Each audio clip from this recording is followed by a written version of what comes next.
3 अक्टूबर 1990 कर्नाटक के दावणगेरे में शोभा यात्रा में दंगे भड़क उठे।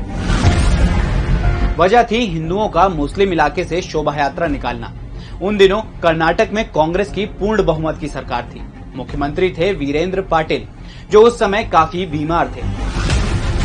तत्कालीन कांग्रेस अध्यक्ष राजीव गांधी डैमेज कंट्रोल करने के लिए बेंगलुरु पहुंचे और कुछ ही देर में वीरेंद्र पाटिल को मुख्यमंत्री पद से हटाने का ऐलान कर दिया। वीरेंद्र पाटिल राज्य के लिंगायत समुदाय के बड़े नेता थे। उनकी बर्खास्तगी को लिंगायतों ने अपना अपमान समझा।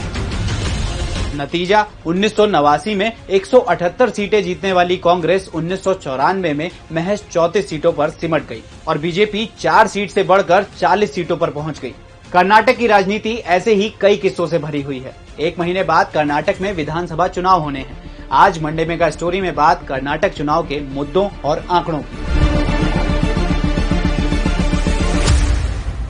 कर्नाटक की राजनीति को समझने से पहले हमें इसके इतिहास को समझना होगा। दरअसल 1881 में अंग्रेजों ने प्रिंसली स्टेट ऑफ मैसूर की काउंसिल का गठन किया।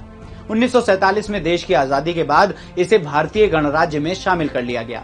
1952 में यहाँ पहली बार विधानसभा चुनाव हुए, जिसमें कांग्रेस ने पूर्ण बहुमत से जीत हासिल की। 1956 में मैसूर राज्य को रीऑर्गेनाइज किया गया और नई टेरिटरी डिफाइन की गई, जिसे कर्नाटक नाम दिया गया। यहाँ पिछले कुछ दशकों से कांग्रेस बहुमत से सरकार बनाती आई है, लेकिन 2018 में बीजेपी कांग्रेस को हराकर सत्ता पर काबिज हो गई। मुख्यमंत्री बने बीएस येदियुरप्पा। फिर 2021 में भ्रष्टाचार के आरोप के चलते उन्हें हटाकर बसवराज बोम्मई को सीएम बनाया गया। अब इस साल 10 मई को कर्नाटक की 16वीं विधानसभा के लिए 224 सीटों पर चुनाव होने हैं, जिसमें बहुमत के लिए 113 के आंकड़े तक पहुंचना जरूरी है। चुनाव के नतीजे 13 मई को आएंगे। दरअसल कर्नाटक की सियासत में लिंगायत और वोक्कालिगा का वर्चस्व है। ये जिस तरफ झुकते हैं सत्ता उसे ही मिलती है। इसी वजह से बीजेपी पुराने मैसूर क्षेत्र में वोक्कालिगा समुदाय को लुभाने में लगी हुई है। वहीं कांग्रेस लिंगायत समुदाय के बीच अपनी स्थिति बेहतर करना चाहती है। आइए भ्रष्टाचार। हाल ही में रिश्वत के एक मामले में बीजेपी विधायक मदल विरूपाक्षप्पा और उनके बेटे की गिरफ्तारी ने सत्तारूढ़ बीजेपी को बैकफुट पर ला दिया है। कांग्रेस इसे और दूसरे घोटालों को बड़ा मुद्दा बना सकती है। दूसरा, आरक्षण। बीजेपी ने कर्नाटक के 2 बड़े समुदायों में अपनी पकड़ मजबूत करने के लिए धार्मिक अल्पसंख्यकों का 4% आरक्षण खत्म करके इसे वोक्कालिगा और लिंगायत समुदाय के बीच बांटने का फैसला किया है।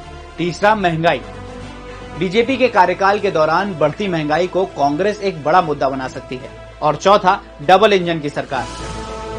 बीजेपी मोदी सरकार की ओर से शुरू की गई विकास परियोजनाओं और सामाजिक कल्याण की पहल पर जनता का ध्यान खींचने की कोशिश करेगी, जबकि कांग्रेस और जेडीएस सत्ता में रहने के दौरान अपने काम का ट्रैक रिकॉर्ड जनता के सामने रखेंगे। तो बीजेपी बोम्मई की लीडरशिप में चुनाव लड़ रही है, लेकिन अभी तक पार्टी ने सीएम कैंडिडेट का कोई ऐलान नहीं किया है। वहीं कांग्रेस के सिद्धारमैया और डीके शिवकुमार दोनों ने मुख्यमंत्री पद की दावेदारी पेश की है।